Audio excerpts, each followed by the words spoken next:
ప్రేమల తండ్రి, పరిశుద్ధమైన దేవ, మీకు వందన స్తుతులు స్తోత్రములు నాయన. ఈ యొక్క ప్రభువా మధ్యాహ్నకాల సమయంలో మీ పాసములు చేరి ప్రభువా ఆరాధించి ఘనపరిచిన మహిమపరిచిన అదే రీతిలో మరి యోగ్యంగా బదులు చేయడానికి పాసములు చెప్తున్నాను. అయితే ప్రతి మనుషులు పరీక్షించుకున్న తర్వాతనే బదులు చేయగలని మీ ఆజ్ఞ ఉంది. వాక్యానుసారంగా వాక్యం ద్వారా మీరు మాతో మాట్లాడండి. మాలో ఉన్న సర్వలోపములన్నింటినీ కూడా తొలగించడానికి కనిపించండి.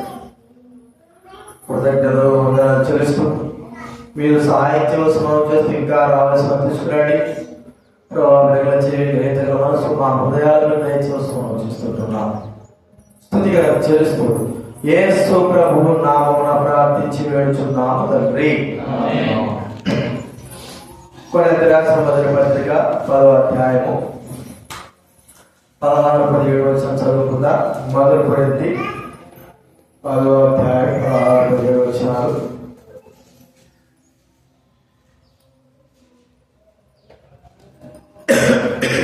కొరింథీ రాసిన మొదటి పత్రిక 10వ అధ్యాయము 16-17 వచనం చదువుకుందా. బైబిల్ వెనక నుంచి 152వ పేజీ. బైబిల్ వెనక నుంచి 152వ పేజీ చదువుకుందా. మనము దీవించు ఆశీర్వచనపు పాత్రను త్రావుక క్రీస్తు రక్తంలో పాలు పుచ్చుకుంటే కదా. మనము విరుచురొట్టె తినుట క్రీస్తు శరీరంలో పాలు పుచ్చుకుంటే కదా. మనం అందరము ఆ ఒకటే రొట్టెలో పాలు పుచ్చుకుంటున్నాము. రొట్టె ఉంటే కనుక అనేకులమైన మనం ఒక్క శరీరమై ఉన్నాము. కాబట్టి అలాగే మొదటి పేతురు రాసిన పత్రిక 1వ అధ్యాయము 14-15 వచనాలు చదువుతుందా. మొదటి పేతురు రాసిన పత్రిక 1వ అధ్యాయం 14-16 ఈ 2 వచనాలు. బైబిల్ వెనక నుంచి 214వ పేజీ. బైబిల్ వెనక నుంచి 214వ పేజీ. అందరూ చదువుకుందాం.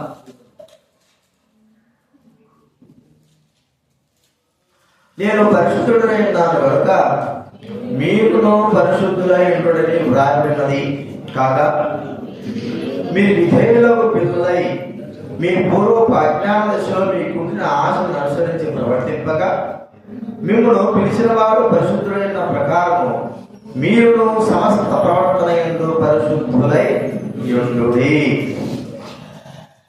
గత వారం నుంచి కూడా మనం ఈ వాక్యాన్ని ఆధారం చేసుకుంటూ ఆయన పరిశుద్ధుడై ఉన్నాడు, మనం కూడా పరిశుద్ధులుగా పవిత్రులుగా జీవించాలని మనకు దేవుడు మాట్లాడుతూ ఉన్నాడు. కాబట్టి పరిశుద్ధుడైన దేవుడి గురించి మనము ఆరాధించి ఘనపరిచి మహిమపరిచిన, అలాగే మన జీవితాలు ఎలాగ ఉన్నాయని కూడా గత దినాల నుంచి మనము వాక్యానుసారంగా ప్రవర్తిస్తుంటూ మరి గమనిస్తా ఉన్నాం. మనము ఇతరులను మాదిరికరంగా మన జీవితాన్ని చూసుకుంటా ఉన్నాం. ఇతరులను మాదిరికరంగా అయితే ఇతరులలో మనము బాగలేకపోయినప్పటికీ కూడా మనము సరిగా నడుచుకోలేకపోయినప్పుడు కూడా ఇతరులు కూడా అలాగే ఉన్నారని మన విశ్వాస జీవితంలో ఎన్నో మరి తొట్టుబాట్లు కలిగి ఉంటా ఉన్నాం. కాబట్టి మనము దేవుడి వాక్యంలో రాబడిన వారిని మనము గుర్తు చేసుకుంటూ వారి మార్గం మనం జ్ఞాపకం చేసుకుంటున్నాం. అయితే దేవుడు మనుషులే మాదిరికరంగా కాదు, కానీ ఈ లోకంలో సృష్టి, లోకంలో జంతువులు, పక్షులు, మరి ఆకాశ పక్షులు, భూచరాలు అన్ని కూడా మనకు మాదిరికరంగానే ఉంచాడు. ఆకాశం కూడా వాటి చూసి కూడా మనము జ్ఞానోదయము, బుద్ధి, వివేచన మనం సరి చేసుకోవచ్చు. దేవుడు వాటిని కూడా గురించి పెట్టాడు. ఇంకా దినాల్లో మనము మరి ఒక దాని గురించి మనం చూస్తూ వచ్చాం. చెప్పండి, ఏది మనకు బుద్ధి నేర్పేదిగా ఉంటున్నది? చేప గురించి మనం చూస్తూ వచ్చాం. చేప మరి ఈ సముద్రంలో జీవిస్తూ ఉండేది. దాని చూసి మనం నేర్చుకోవాల్సిన పాఠాలు ఎన్నో యోనా గ్రంథంలో బాగా చాలా చక్కగా ప్రభు మనకు వివరిస్తూ వచ్చాడు. చేపల గురించి ఎన్నో ఎన్నో విషయాలు. అయితే కొన్ని విషయాలు గత దినాలు కూడా మనం చూస్తూ వచ్చాం. ఈ దినాల్లో కూడా ఇంకా చేపల గురించి మనం ఏం నేర్చుకోవాలా అనేది మనం గుర్తించాలి. చేపల గురించి మనం నేర్చుకోవాల్సిన ఒక మొట్టమొదటి పాఠం ఏమిటంటే, చేప అంటే ఎక్కువగా సముద్రాల్లో జీవించిన, చెరువుల్లో జీవించిన చేప అనేది ఒకటి రకాలు వేరు ఉంటాయి. అయితే సముద్రం నీళ్ళు ఎలా ఉంటాయి చెప్పండి? ఉప్పు నీళ్ళు, అన్నీ ఉప్పు నీళ్ళు కదా. ఎక్కడ కూడా మంచి నీరు అనేది ఎంత మాత్రం కూడా కనపడదు. మరి చెరువులో మంచి నీళ్ళే. మరి చెరువులో జీవించే చేప తీసుకుని వెళ్ళి సముద్రంలో వేసిన బతుకుతారు. సముద్రంలో జీవించిన చేపను తీసుకొచ్చి చెరువులో వేసినా కూడా బతుకుతారు. దాంట్లో ప్రాముఖ్యత ఏంటంటే, ఉప్పు నీళ్ళలో ఉన్నటువంటి చేప మనం అనుకుంటా ఉప్పు నీళ్ళలో ఉంది కదా, దాని ఒళ్ళంతా కూడా దాంట్లో ఉండే ప్రవహించేటువంటి నీళ్ళంతా కూడా ఉప్పుగానే ఉండాలి, చేప కూడా ఉప్పుగా మనం ఉంటాం కదా, ఉప్పు చేప అంట. ఉప్పు చేప అంటే అటువంటి సముద్రం నుంచి తీసినంత మాత్రం అది ఉప్పు చేప కాదు. అర్థమైందా? ఉప్పు చేప అంటే సముద్రం నుంచి తీసిన తర్వాత దాన్ని కోసి ఉప్పంతా పెట్టి ఎండబెట్టాలి. ఎండబెట్టిన తర్వాత అది ఉప్పు చేప అవుతుంది. కానీ సముద్రంలో నుంచి వచ్చినంత మాత్రం దాన్ని ఉప్పు చేపలు అని అంటే, ఉప్పు పూసి ఎండబెడితేనే అది ఉప్పు చేప అవుతుంది. ఇప్పుడు సముద్రంలో జీవిస్తుంది కదా, సముద్రంలో జీవించేటువంటి ఈ చేప మరి సముద్రపు నీళ్లు వాటిలోకి అంటే చేప ఏం చేస్తుంది చెప్పండి? సముద్రం నీళ్లు త్రాగుతూ మళ్ళా అంటే లోపలికి పీల్చుకుంటూ మళ్ళీ బయటికి వదిలేస్తా ఉంటారు. మనమైతే సముద్రంలో దూకినా అనుకో, నీళ్లు మింగేస్తే మనం నీళ్లు మింగేసినట్టే గొప్ప ఉంటుంది. ఒకవేళ మనం చచ్చిపోయినాం అనుకో, మనలో నీళ్ళు అయిపోయి మన శరీరం కూడా ఉప్పగా మారిపోతుంది. అంటే లోపలికి శరీరంలో నీళ్ళు ఏమైతే మింగి వేసినాం కాబట్టి రంధ్రాల నుంచి వెళ్ళి నోటి నుంచి వెళ్ళి ఆ నీళ్ళంతా కూడా మనలో కలిసి అయిపోతాం. చేప లాంటిది కాదు. అది ఎన్ని సంవత్సరాలు దాని ఆ సముద్రంలో జీవించినంత మాత్రాన ఆ యొక్క ఉప్పు నీరు తన శరీరానికి కానీ తన ఒంటిలో కానీ ఎంత మాత్రమో ప్రవహించదు అని మనం గుర్తించుకోవాలి. అంటే దీన్ని బట్టి మనం ఏమైనా తెలుసుకోవాలా? మనకు బాగా తెలుసు. మరి బురదలో ఉన్నటువంటి ఈ యొక్క తామర పుష్పాల గురించి, తామర ఆకుల గురించి మనకు కూడా బాగా తెలుసు. బురదలో ఉంటుంది. ఆ బురదలో ఉన్నటువంటి తామరాకు కానీ తామర యొక్క పుష్పం కానీ మనం చూస్తే వాటిలో ఎంత మాత్రం బురద కానీ నీరు కానీ దానిపైన ఎంత మాత్రము ఉండవు. మరి ఆ ఆకు కానీ ఆ పుష్పం కానీ ఆ చెట్టు కానీ ఆ బురదలోనే ఉంటుంది. ఎన్ని సంవత్సరాలుగా ఉంటుంది, అవి చచ్చిపోయినా ఉంటుంది. కానీ ఎంత మాత్రం బురద అనేది అంటనే అంటదు. చూడండి, దేని గుర్తు చేస్తుందంటే, లోకంలో మనం తిరుగుతుంటున్నాం, లోకంలో మనం సంచరిస్తుంటున్నాం. కానీ లోకము మనలోకి కాదు రాకూడదు. ఈ దినాల్లో ఏమైపోతా ఉంది? లోకంలోకి ప్రవేశిస్తాం. అంటే లోకంలో తిరిగే మనకేమనుకుంటాడు, నేను విశ్వాసం బాగానే ఉన్నాను కదా, నమ్మకం ఉన్నాను కదా, మందిరానికి వస్తున్నాను కదా అనుకుంటాను. కానీ లోకపు వారితో మనం తిరిగే విధానం బట్టి మనం ఏమిటంటే లోకస్తులుగా చేయబడతాం. ఈ దినాల్లో ఎలా ఉన్నారు చాలా మంది? లోకంతో తిరిగి దైవ మందిరానికి వచ్చి లోకంతో కలిసిపోయిన వారు ఉన్నారు. లోకంలో తిరుగుతున్నారు. నాకేం కాదన్నా బాగానే ఉన్నాను అది ఇది అంటున్నారు. అని తెలియకోకుండానే లోకముతో కలిసిపోయిన వారుగా ఉంటున్నారు. చేప మనకు నేర్పేది ఏంటంటే, నేను సముద్రంలో తిరిగినంత మాత్రం నా సముద్రం యొక్క ఉప్పు నీరు నాలో ఎంత మాత్రమో కనబడదు. అంటే ప్రత్యేకమైన జీవితం మనలో ప్రత్యేకమైన జీవితం ఉందా? ప్రత్యేకమైన వారంగా ఉంటున్నామా? లేకపోతే లోకస్తులతో పాటు రెండు విధాలుగా జీవించేటువంటి స్థితిగా ఉంటున్నామా? ఇటు లోకంతో తిరగాల, ఇటు దేవుడి మందిరంతో తిరగాల. దేవుడు ఎప్పుడు ఒప్పుకోడు. ఏదో ఒకటి తనతో పాటు తిరిగితే తనతో పాటే ఉండమంట, లోకంతోనే ఉండేది. అంటే మన జీవితంలో దొంగ జీవితం కలిగిన వారంట. దానికి కూడా మనకు బాగా తెలుసు. కప్పలు కదా, దొంగ యొక్క స్థితి కలిగిన వాడు ఎట్లుంటాయి చెప్పండి? కప్పలు ఎట్లున్నాయి? నీళ్ళలో బతుకుతాయి ఇవి, బయట కూడా బతుకుతాయి. కప్ప జీవితం లోపల ఉంటుంది, బయట కూడా ఉంటుంది. పాము జీవితం కూడా అంతే, నీళ్ళలో ఉంటుంది, బయట కూడా ఉంటుంది. ముసలి జీవితం అంతే. అంటే క్రూర జంతువు యొక్క స్థితి కలిగి అవి రెండు వైపులా జీవించాలి. వాటికి దేవుడు న్యాచురల్ గా ఇచ్చాడు. కానీ అయితే మన ఆత్మ సంబంధమైన జీవితంలో మనం ఎలాంటి వారంగా ఉంటున్నాము? దొంగ జీవితం కలిగిన వారంగా ఉంటున్నామా? చూడండి, లోక స్నేహము మన జీవితానికి నష్టాన్ని కలగజేసేదిగా ఉంటుంది. 106 కీర్తన గ్రంథం 106:35 చదవడైనా. కీర్తన గ్రంథం 106:35. అన్ని జనులతో సహవాసం చేసి వారి క్రియలు నేర్చుకో. చూడండి, 106 కీర్తనలో చాలా చక్కటి మాట. ఫస్ట్ది మైక్ అంతా 106 కీర్తనలో 35 వచనంలో అన్ని జనులతో సహవాసం చేసి వారి క్రియలు నేర్చుకొని. దేవుని బిడ్డలుగా ఇశ్రాయేలు ప్రత్యేకంగా ఉండాలి. వారు ప్రత్యేకంగా ఉండవలసిన వారు ఏం చేశారంటే అన్ని జనులతో సహవాసం చేసి వారు ఏమైపోయారంటే వారి క్రియలు నేర్చుకున్నారు. వారి క్రియలు ఇది ఆడే పెట్టాం, దగ్గరే పెట్టాం, తీసుకువాడే పెట్టాం.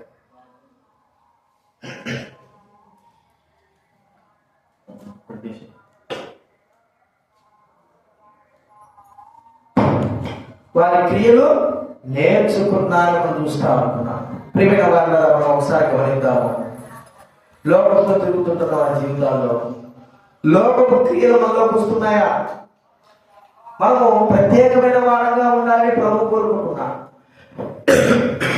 బాగా మంచిగా జీవించే పిల్లవాడు అనుకో, చిన్నగా చక్కటి మంచి లక్షణాలు, మంచి ప్రవర్తన కలిగిన వాడు అనుకో, వాడు ఒక్కసారిగా దుష్టత్వంతో తిరిగేటువంటి పాపగా అంటే లోకంలో తిరిగేటువంటి వాడితో తిరిగేటట్టు పిల్లవాడు వాడంతా కూడా చెడిపోతాడు. మనం అంటాం, మరి ఆ పిల్లలతో చేరి ఏం చేసినావు, చెడిపోయినాడు అంట. కారణం ఏంటి? ఒకరి సహవాసం ఏదైనా ప్రభావం, మరి నీటి మంచి సహవాసం అంత ఎక్కువగా ప్రభావం చూపకపోయినా చెడు సహవాసం మాత్రము ప్రజలలో చాలా ఎక్కువ ప్రభావాన్ని చూపుతుంది. అందుకే పిల్లల్ని ఏం చెప్తున్నామేమో, పిల్లల్ని బయట పంపించద్దు, పిల్లల్ని ఆడుకోవడానికి వాతం మీద పంపించద్దు. ఎందుకు? వారి సహవాసం. మనం ఏమంటాం, పిల్లలు ఆడుకోవాలి లేదా, అది మంచిదే కాదు చెప్పాలి. కానీ వారి సహవాసం, వారి క్రియలు వారు ఏం చేస్తారు, నేర్చుకుంటారు.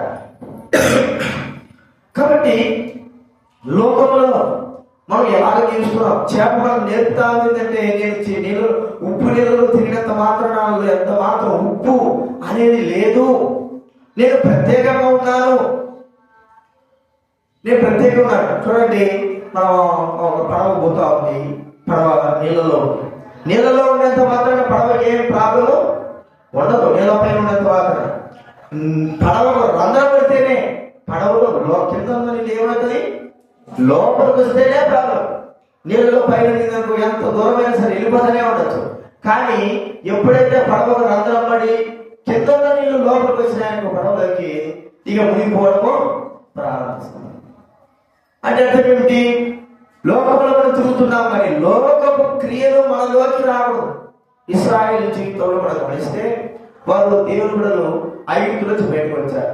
వారితో పాటు వచ్చారు కొంతమంది. ఎవరైనా వాళ్ళు మిశ్రిత జనాంగం. దేవుడి బిడ్డలు ప్రత్యేకంగా ఉన్నవారు వారితో బయటకు వస్తుంటే వారితో పాటు వీళ్ళు కూడా చేశారు. సరే, వచ్చిన వాళ్ళు బాగున్నారా అంటే వీరేం చేశారంటే మిశ్రిత జనముతో స్నేహం చేసినట్టుగా మనం చూస్తా ఉన్నాం.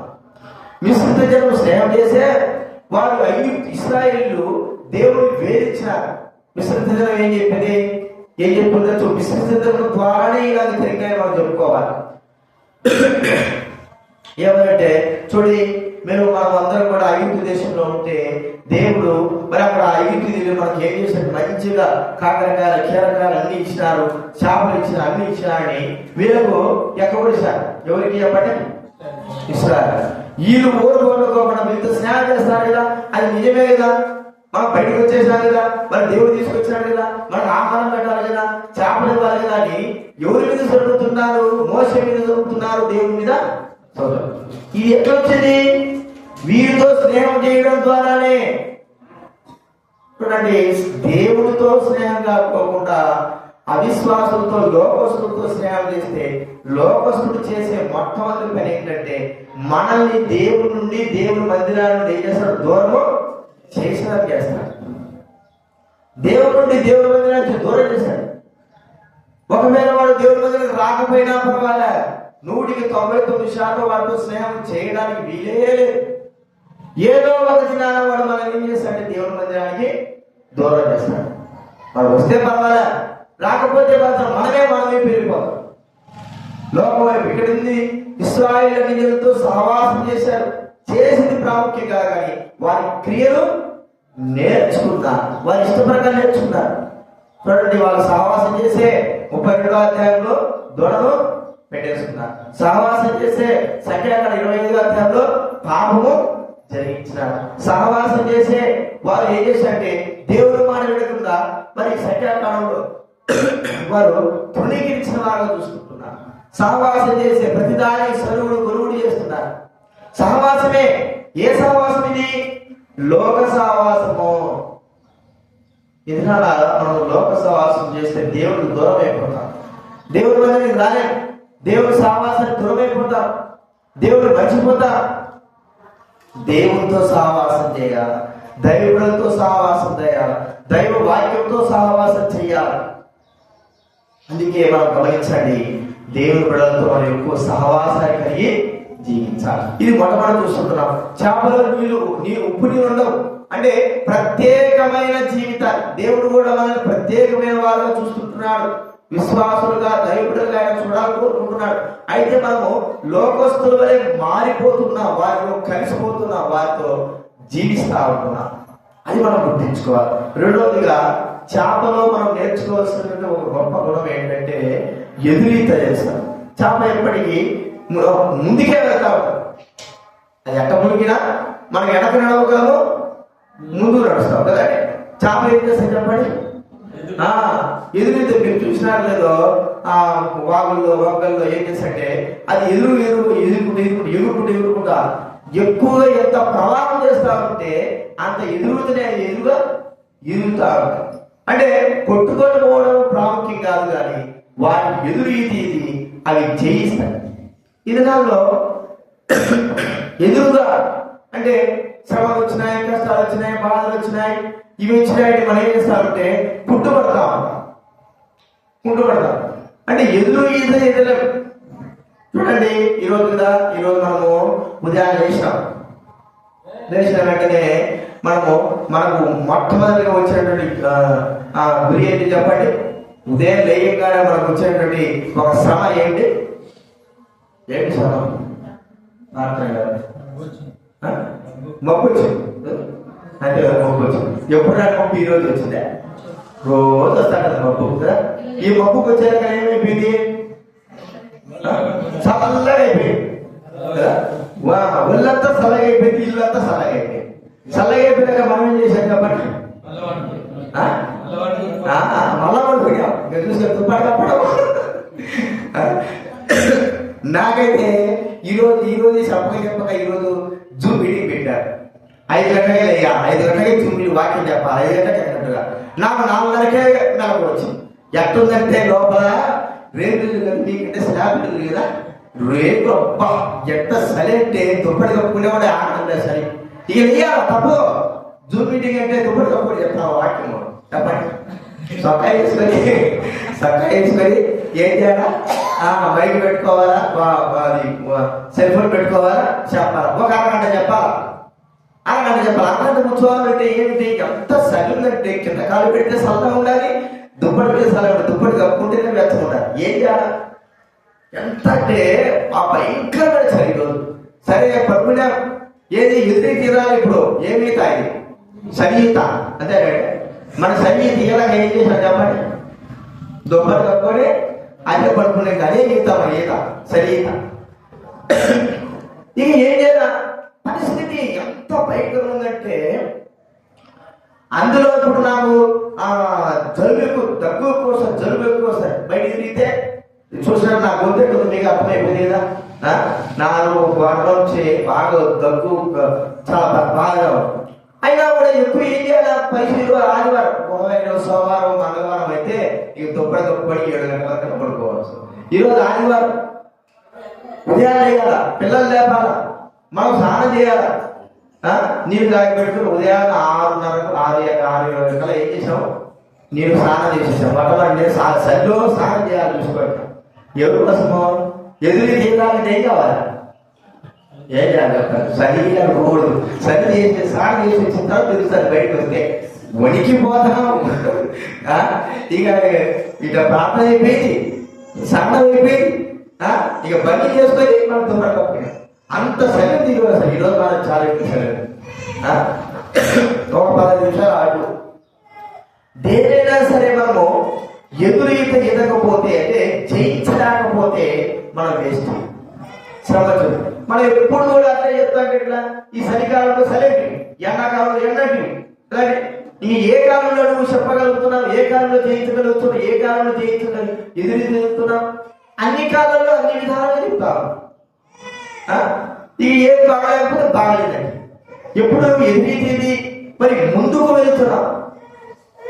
వెళ్ళగా ఎంత ఫోర్స్గా నీళ్ళు వచ్చినా, ఎంత ఉధృతంగా పడినా చేప యొక్క ప్రభావం ఏంటి చెప్పండి, ఎదురుగా ఎగిరి పోవడమే, కొట్టుకోపోయేది కాదు. పైన ఏదో రాళ్ళ నప్పలు ఇరుక్కపోవడం కాదు, ఉండడం కాదు. అది ఎలాగైనా సరే ఆ పైకి ఎక్కిపోవాలి. ఫోర్స్గా వచ్చేటువంటి నీళ్ళని ఏం చేయాలా, అధిగమించి వెళ్ళాలంటే శ్రమ ఉంటుంది, కష్టం ఉంటుంది. మరి ప్రేమిన వారు కదా, ఎదురీత ఇదేదిగా చూస్తా ఉంటున్నాం. ఏమాపుతుంది చెప్పండి, ఎదురీత ఎదుగుతా ఉంటే ఏమాపుతుంది, నీళ్ళు ఆపగలరా, నీళ్ళు ఆపలేవు, నీళ్ళు పోతూనే ఉంటాయి. నీళ్ళు ఏమైనా ఆగిపోతాయా, ఆగిపోకపోయినా శ్రమ వస్తూనే ఉంటుంది, అది ప్రయత్నం చేస్తూనే. చూడండి, మనం ఎప్పుడైతే మనం ఎదురీత కలిగి మనం అంటాం, పిల్లలు ఉంటారు, పిల్లలు ఉంటారంటే, మాకు పిల్లలు ఉన్నారు, అందరికి పిల్లలు ఉన్నారు. పిల్లలు ఉన్నంత మీరు ఒకసారి ఆలోచన చేయండి. నేను అంటున్నాను కదా, కానీ 9 గంటల మీరు పిల్లలకి స్నానం చేపించి తీసుకురండి, వాళ్ళకి జలుబులు చేస్తారు చూడండి. సరే, జలుబులు చేసినా కూడా ఏమైనా జరుగుతుందా చూడండి.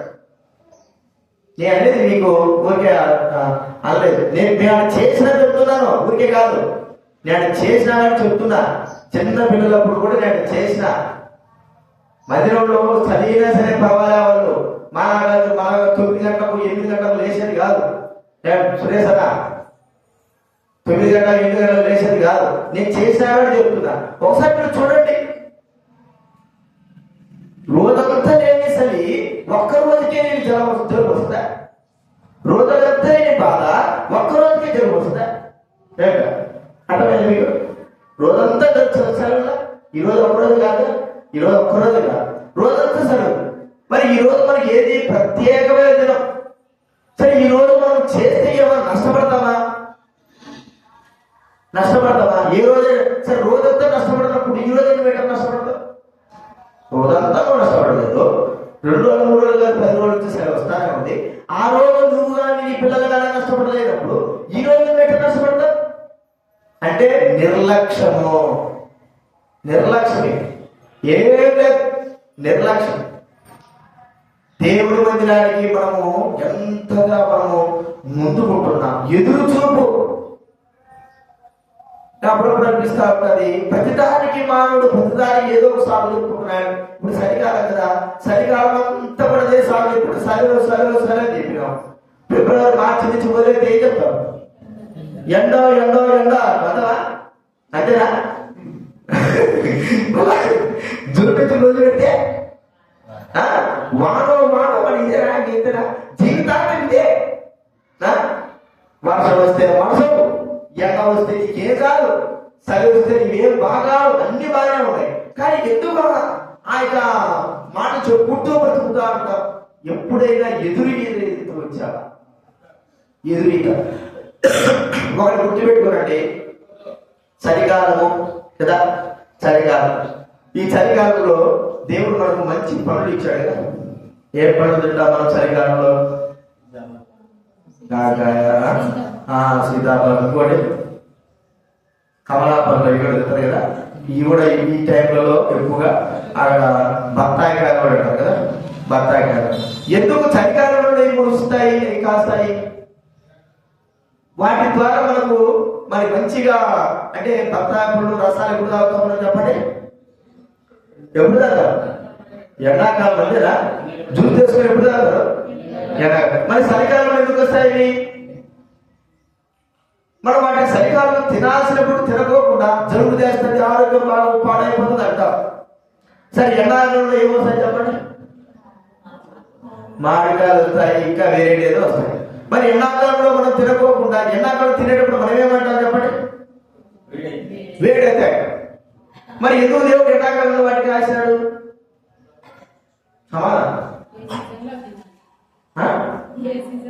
ఏ సీజన్లని తినాల్సినప్పుడు మనం ఏమంటున్నా? దానికి తినలేకపోవడం కాదు, దానికి ఒక మాట జలుబు చేస్తుంది పిల్లలకి, వేడి ఎక్కువైంది పిల్లలకి కదా. దేవుడు ఏ సీజన్ లో వాటిని ఎందుకు ఇచ్చాడంటే అవి ఆ సీజన్ లో పండడానికి, అవి ఆరోగ్యం కొరకి.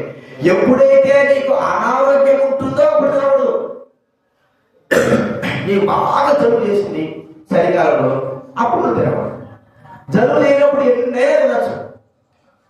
ఎండాకాలంలో నీకు బాగా వేడి వచ్చింది, అప్పుడు తినకూడదు. వేడి తినేటప్పుడు నువ్వు ఎన్నైనా సరే తినచ్చు. దాన్ని అర్థం చేసుకున్నాడు. ఇప్పుడు మనము మరి ప్రయత్నించేటువంటి ఈ యొక్క జీవిత యాత్రలు ఎన్నో సమస్యలు, ఎన్నో కష్టాలు, ఎన్నో వస్తూ ఉంటాయి.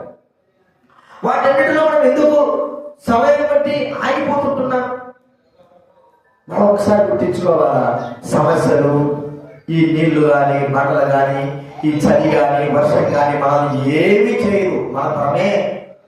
ఇన్ని రోజులు చేయింది, ఈ రోజు ఒక్కరోజు చేస్తారా చెప్పండి?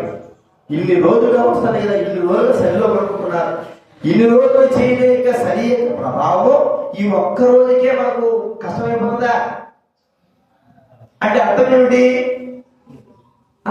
చెప్పండి? అర్థం ఏంటి చెప్పండి? నిర్లక్ష్యమే, ఏం లేదు.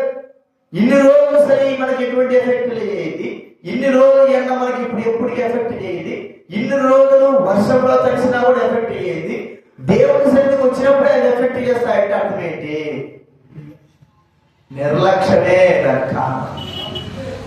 అంటే వాటిని మనం చైత్రంలో ఏమవుతుందో, ఎండలో పోతే ఏమవుతుందో, వర్షాలు పోతే ఏమవుతుందో, జరుగు చేస్తారు. ముందుగానే ఊహ, రాకముందే ఎన్ని ఊహలు, వచ్చే తర్వాత కాదు, రాకముందే ఎన్ని ఊహలు వస్తాయేమో, జరుగు చేస్తుందేమో, బాధపడలేదేమో, నెమ్ము చేస్తుందేమో,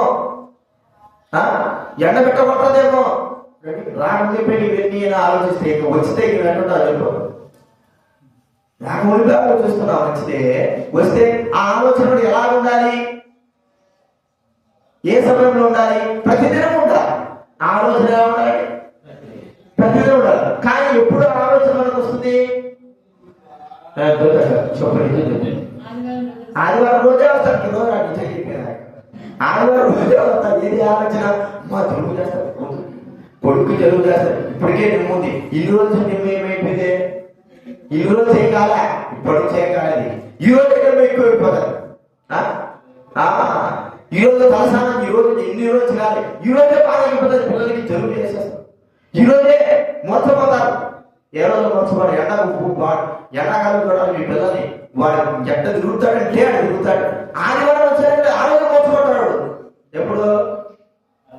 ఆదివారం రోజు. అబ్బా, ఆ రోజు ఎండ ఎంత కాసిందంటే ఆ రోజే మోసపోతాడు. మరి 7 రోజులు వాడు 7 రోజులు మోసపోగానే మోసపోడు. ఏక సునీత కదనా 7 రోజులు కూతురు మోసపోతారు, ఆదివారం మోసపోతారు. మనమైనా అంతే, ఎవరైనా అంతే, నువ్వైనా నేనైనా.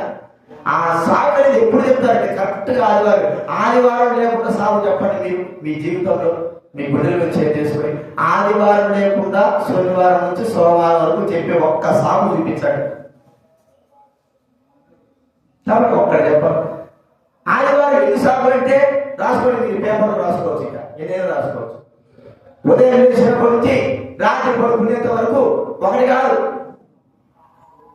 శనివారం నుంచి సోమవారం వరకు ఒక్క ఎనబడదు చాలు. అంతేనా? ఎట్లా బతుకున్నా జీవితం, ఏం ఎదుగుతున్నా, ఎదురైతే ఎలాగ బతుకుతా, ఎలాగ జీవిస్తూ ముందు వెళ్తున్నా, విశ్వాస వీటికే భయపడతా అంటాడు. ఎందుకు వీటికే భయపడితే నేను అనుకుంటాను, మనకంటే రోడ్లలో నివసించే పిల్లలు, రోడ్లలో ఉండే పిల్లలు వాళ్ళు ఎట్లా జీవిస్తున్నారు, వాళ్ళు ఎట్లా జీవిస్తున్నారు, వారికి ఏం రోగాలు వస్తున్నాయి, వారికి ఏం బాధలు వస్తున్నాయి, వారికి ఏం కష్టాలు వస్తున్నాయి, వారన్నీ ఏం చేస్తున్నారు? ఎదురీదుతూ వాళ్ళు వెళ్తా ఉన్నారు. మనం ఏం చేస్తున్నాం చెప్పండి? మనం అట్లే ఉన్నాం. కాబట్టి గుర్తించుకున్నాం, చేప ఎప్పటికీ ఎదురుగా ఎదుగుతా పెడతాం. అన్నిటిని కూడా జయించుకుడు. నీళ్ళు వస్తాయంటే మరి ఆగు, నీళ్ళు వస్తాయంటే నీళ్ళు వస్తున్నాయి రాకు, నీళ్ళు వచ్చినా రాకున్నా అది ఎదురుగా, అది పైకి ఎక్కిపోవాలనేటువంటి తమతో ఎదురుగా ఎదుగుతా ఉంటారు. అది ప్రాముఖ్యమే. ఏం జరగదు, ఊరికి మన అనుమానమే. అది ఏం జరగదు, మనకు కానీ మన పిల్లలకు కానీ ఏమి జరగనే జరగదు. ఏం జరుగుతుంది చెప్పండి? ఏం జరగదు. ఏమైనా జరుగుతుందా? చెప్పగలమా జరుగుతుందని? ఏం జరగదు. దేవుడి సన్నిధానికి వస్తా ఉంటే దేవుడు కాపాడుకుని ఉంటాడా? నేను చూసేదా అర్థమైందా? దేవుడి సన్నిధానికి వస్తా ఉంటే దేవుడు కాపాడుకుని ఉంటాడా? నిన్ను కానీ నీ పిల్లలు కానీ కాపాడుకుని ఉంటాడా? దేవుడి సన్నిధికి వస్తా ఉంటే నీకు కానీ నీ పిల్లలు కానీ చలి తగిలిస్తాడా? దేవుడి సన్నిధికి వస్తా ఉంటే నీకు కానీ నీ పిల్లలు కానీ వర్షం రాణిస్తాడా? సరే వచ్చినా కూడా తరలిస్తాడా? ఎందుకు? చిన్న చిరుగు పడితే రాకపోతే, చిన్న చలి పడితే రాకపోతే, కొద్ది ఎండ తగిలితే రాకపోతే. కారణం ఏంటంటే దేవుడి సన్నిధి అలక్ష్యమైన లక్ష్యం. ఇది రెండవ మనం చూసుకుంటున్నాం. మూడవదిగా చెప్పలు చూడండి. హబక్కూకు గ్రంథం 3వ అధ్యాయం. హబక్కూకు ఈ మాట చూసుకుని మనం ముగించుకుందా? బైబిల్ మధ్యలో నుంచి 771 పేజీ. బైబిల్ మధ్యలో నుంచి 771. హబక్కూకు 1వ అధ్యాయము 14వ వచనం చదవండి. 771 మిలియన్ చదవగలిగితే హబక్కూకు 1వ అధ్యాయం 14. 771. ఏలిక లేని చేపలతోనూ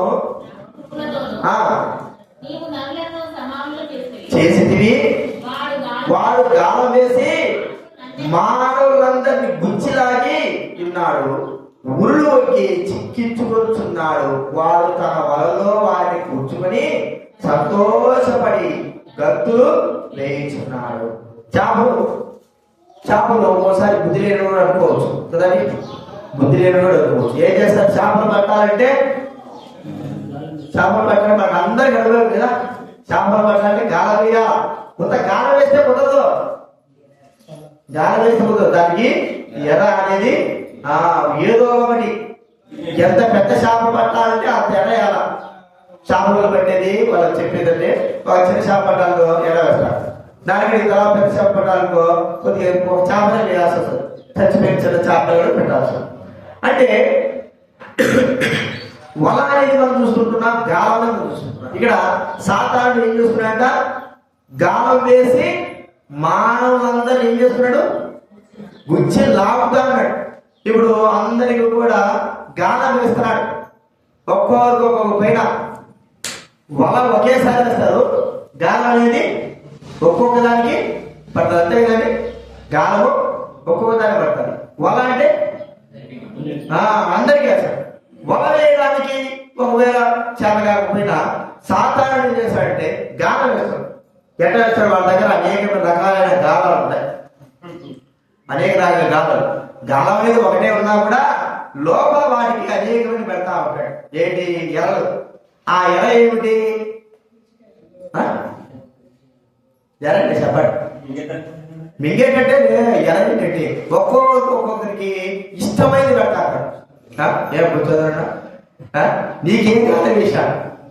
నీకు తిమ్మతే నీకేం గాలం వేశాడు? గాలం వేయడం, గాలం అంటే ఒకటే, గాలానికి ఒకటే గాలం అది. కానీ వేసిన గాలానికి ఒక్కో దానికి ఒక్కొక్క ఎర పెడతాడు. ఒకరికి చిన్న శాప పెడతాడు, ఒకరికి వానపరంగా ఉంటాయి కదా అవి పెడతారు, ఒకటి పురుగు పెడతారు, ఏదో ఒకటి ఎర్ర పెడతారు. ఇప్పుడు మనకు అందరికి కూడా ఒక్కొక్కరికి ఒక్కొక్క గాలి వేసి ఒక్కొక్కరి మన మనసును డైవర్ట్ చేసేటట్లుగా ఎరలు ఏదో ఒకటి మనకు అనుగ్రహించే పెట్టేవాడుగా చూస్తున్నాం. అంటే ఒక మాట మనం చూస్తా ఉంటే వలలో పడడానికి గాలంలో పడడానికి అది ఏదో ఒకటి విధానం ఉపయోగిస్తాడు. దేవుడి సరైన మనం వెళ్తుంటున్నాం, దేవుడి సరైన వెళ్తుంటున్నాం, సరైన సమయానికి మనకు ఒక గాలం వేస్తాడు. ఒక గాలం, ఏ గాలం అది? ఒక్కొక్కరికి ఒక గాలం. ఒకవేళ ఫోన్ కాలమే అనుకుందాం, అర్థమైందండి? ఫోన్లో పెట్టి ఫోన్లో నుంచి ఒక మెసేజ్ పెట్టి ఒక ఎవరినో ఒకరి ఫోన్ పెట్టేసి గాలం వేసేస్తాడు. కరెక్ట్ సమయానికి అది ఏమవుతుంది? ఆ గాలం చెప్పండి. దేవుడి మందిరానికి బయలుదేరేటప్పుడు ఆ ఫోన్ కాలము డింగి డింగి డింగి పోతాడు.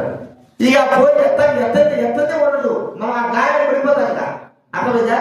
ఇప్పుడు చేపటి లోపల చేప చూస్తా ఉంటుంది, ఇక్కడ చూస్తా ఉంటుంది, ఏదో కదిలేస్తుందిరా సరే ఏం చేస్తుందని మింగేస్తాడు. మింగగానే తెలుస్తుంది ఫోన్ కావాలి. ఫోన్ అప్పుడే చేసేసింటాడు కాలం. ఆ కాలం ఫోన్ కూడా కానీ ఎక్కడ అయిపోతుంది? పడిపోయాడు ఫోన్ కాలానికి. ఇంకో కాలం ఉంటుంది, అదే కాలం కాబట్టి ఇంటి టీవీ వస్తారా? టీవీ అంటే ఇప్పుడు వెళ్ళదు, అది కూడా దాన్ని కూడా ఫోన్ కిందకి లెక్కేద్దాము. ఇంకో కాలము కుటుంబ కాలం వేసాడు. కుటుంబ కాలం వేసేసాడు కదా. ఈ కాలం ఏం చేస్తారు చెప్పండి? ఎంతసేపటి ఒక తెలియదు, ఎంతసేపటికి ఆ భోజనాలు చేసుకోవడము, అవి చేయడం, ఇది చేయడం. కుటుంబ కాలం వేసినట్టు మనిషిని మరి పడవేసి సమయమంతా కూడా వ్యర్థం చేసేది మనం చూస్తా ఉంటున్నాం. కుటుంబ కాలం. ఇంకో కాలం పడేస్తాడు సైతాన్. ఏ కాలం చెప్తావా? బంధువుల కాలాన్ని వేస్తాడు. బంధువులు కదండి, బంధువులు ఏ సమయంలో వాళ్ళు రావాలని ఒకవేళ తెలియకపోయినా కూడా కరెక్ట్ సమయానికి దేవుడి సన్నిధికి వచ్చే సమయానికి, దేవుడి పని జరిగే సమయానికి ఆ బంధువుల కాలం మోగుతారు. కరెక్ట్ సమయానికి మనం ఏమవుతాం చెప్పండి? ఆ గ్రామానికి పడిపోయి ఒకటా రెండా? ప్రతి ఒక్కరికి ఎవరికి ఏ గాలం వేస్తే వాళ్ళు ముచ్చుల్లో పడతారో ఆ గాలానికి దానికి తెలుసు, సాతానికి తెలుసు. ఈ దినాల్లో మనము మరి ఆ గాలం ఎక్కడ వినాలి? మీరందరూ ఇక్కడ వినాలి. రతమక్క ఇక్కడ వినాలి, ఇక్కడ వినాలి. చెప్పింది మీకే. పిల్లల వైపు చూడొద్దు. మీకు చెప్తా అంటే వాళ్ళ వైపు చూస్తే ఎట్లా మీరు? మరి ఉచ్చుల్లో ఇక గాలంలో మనం చూస్తూ ఉంటున్నాం. ప్రియమైన వాళ్ళరా, చేపలు ఎలాగైతే వలలో పడతాయో, గాలాన్ని చిక్కుతాయో, అవి విలువలాడతాయో, సాతాను తెలుసు ఏ విషయంలో ఎలాగైతే వీరిని గాలానికి వేయాలో, వలకు వేయాలో. ప్రియమైన వాళ్ళరా, ఆ వలకు వాటిని చిక్కుపరిచి నష్టం చేసేదిగా చూస్తుంటున్నా. ఈ దినాల్లో మనం అందరం కూడా సాతాను యొక్క వలలకు, గాలాలకి పడిపోయిన వారంగా ఉంటున్నాం. దేవుని మందిరానికి వచ్చినా అనుకో, ఇక్కడ కూడా ఒక గాల వేస్తాడు సైతాడు. ఏ గాల చెప్పండి? ఇది వినపడి అంటే అసలైన ప్రాముఖ్యం ఇది ఒకటి ఉంది. ఇది బయటికి వెళ్ళదు. నిద్రకాలం కదండి. బాగా తెలంగాణ మనిషి ఏమవుతుంది? అన్నం తిరిగి బాగా ఫుల్గా అన్నం తింటే కడుపు నిండా తింటూ వచ్చే నిద్రలాగా అది కూడా ఏం కాలం? అది నిద్రకాలం. నిద్ర కదా. అది వేసామంటే సార్ కూర్చున్నప్పటి నుంచి నిద్రపోవడమే. ఇదే ఇంకేం అవసరంలే. నీ దేవుడు లేదు, ఏం లేదు. నీకు ఏమి కూడా నీ స్వరానికి, నీ చెవులకి ఏమి వినపడదు. కరెక్ట్గా ఎప్పుడు వస్తుంది? ఆ మత్తు మంది ఎప్పుడు వదులుతుంది? ఎప్పుడు వస్తుంది చూసాక? మత్తు మందే కదా అది. ఎప్పుడు వదులుతుంది చెప్పండి? అంతా అయిపోయిన తర్వాత అప్పుడు వదులుతారు మొత్తం. అప్పుడు లేచి ఇప్పుడు ఏం యాక్టివ్ ఉంటానో ఇంకా చెప్పడానికి వీళ్ళే. అంతకుముందంతా ఏమిటంటే దేవుని సన్నిధిలో మనము బాగుపడుకోకుండా సాతాను మనం చేసే కార్యాలు ఇవన్నీ. చెవులలో వినబడుకోకుండా మత్తు, దేవుని మాటలు వినకోకుండా మత్తు, దేవుని సన్నిధికి రాకోకుండా ఎన్నో ఆటంకాలు, ఒక్కొక్క రీతిలో గాలను వేసి మన జీవితాన్ని పాడు చేస్తాము. ప్రియమైన వాళ్ళారా, మనం ఒక్కసారి గమనిద్దాము. సాతానుడు మరి ఎట్లాగైతే మరి ఒక వ్యక్తి చేపలవాడు ఎలాగైతే గాలం వేస్తాడో, ఒక్కొక్క చేపను పట్టుకొని మరి సంతోషిస్తాడో, సాతానుడు కూడా మన అందరూ కూడా ఒక్కొక్క గాలం వేసి సంతోషిస్తున్నాడు. దేవునికి దూరం అయ్యేటట్టుగా ఒక్కొక్క గాలం వేస్తున్నాడు. దేవుని దగ్గర రాకోకుండా ఒక్కొక్క గాలం ఉపయోగిస్తున్నాడు. ఆ గాలంలో రెరను ఉపయోగిస్తున్నాడు. మనము దేవుడికి మరి దేవుడికి దూరం అయిపోయేటట్టుగా చేసేదిగా గాలం చూస్తున్నా. చివరికి ఏమైపోతుందంటే మరి మరణానికి కారణం. చేప పట్టబడిన తర్వాత అంత తేలిక వదిలిపెట్టాడా? చేపడు బుట్టలు వేసుకుంటాడు. అది చచ్చిన తర్వాత ఉంచుతాడు. చచ్చిపోయిన తర్వాత కూర వదుకొని తింటాడు. మన విషయమే అంతే. సాధారణ మనం చేసే కార్యం ఏంటి? ఏదో ఒక గాలం. మనం అనుకుంటాం నేను బాగానే ఉంటాను, నేను ఆత్మీయ బాగానే ఉంటాను, దేవుడి మందిరానికి వస్తున్నా, నా ఇష్టం వచ్చిన వస్తున్నా, ప్రార్థన చేస్తున్నా, ఆరాధన చేస్తున్నాను, నువ్వు బాగానే ఉన్నావు. కానీ నీ ఆత్మ సంబంధ జీవితం అంతా కూడా గాలంతో ఇరుక్కుపోయి ఉన్నది. కొంతమంది ఎలా ఉంటారంటే సముద్రాల్లో తిరుగుతున్నట్టుగా తాబేళ్లు కావచ్చు, పెద్ద పెద్ద చేపలు కావచ్చు, వలలకు చిక్కుంటారు. వలలేమో చెప్పేసుకుంటాయి, వలేమో తెగిపోతుంది.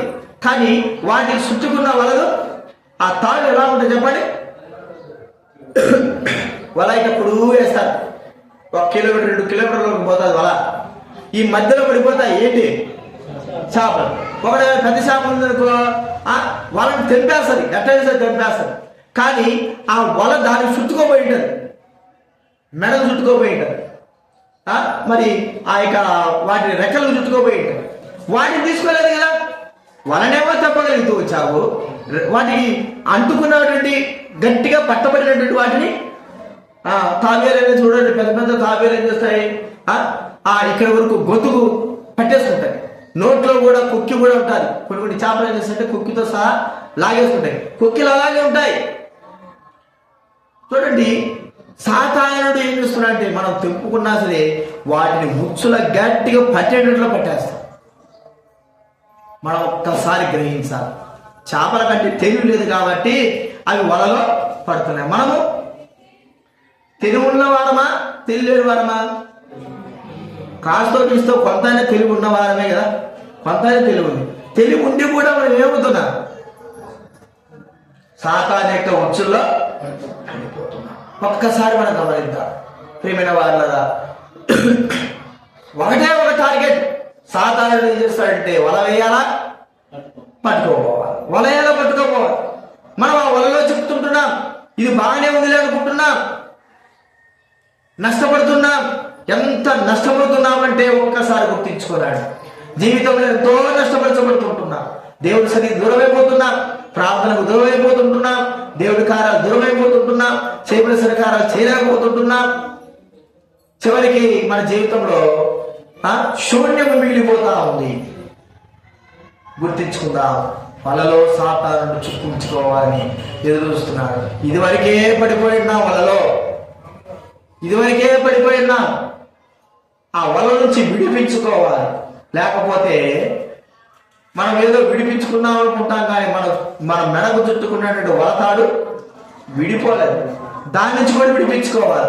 మెడకు చుట్టుకున్న వలతాడు అంటే అదే ఉందిలే అనుకుంటే ఏం చేస్తుంది? ఆ వల ఆ తాడు బిగించేసి చంపేస్తారు.